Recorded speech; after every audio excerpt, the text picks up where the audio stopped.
நல்லா இருக்கியா, உனக்கு உடம்பு சரியில்லையா, என்ன உடம்புக்கு, வா டாக்டர் கிட்ட போகலாம் அப்படின்னு கூப்பிட ஆள் இல்லை.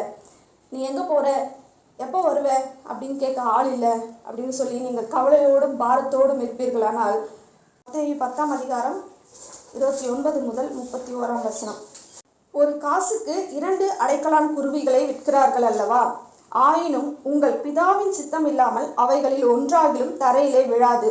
உங்கள் தலையில் உள்ள மயிரெல்லாம் எண்ணப்பட்டிருக்கிறது. ஆதலால் பயப்படாதிருங்கள்.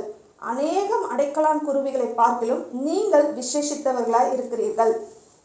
ஒரு காசுக்கு 2 அடைக்கலான் குருவிகளை விற்கிறாங்க. அந்த அடைக்கலான் குருவிகள், அநேக அடைக்கலான் குருவிகளை காட்டிலும் நாம் எப்படி இருக்கோம்? விசேஷித்தவர்களாக இருக்கிறோம்.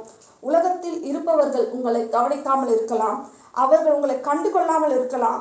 ஆனால் நம்முடைய பரமபிதா, இந்த வானத்தையும் பூமியையும் உண்டாக்கின தேவன் உங்களை எப்படி காண்கிறார்?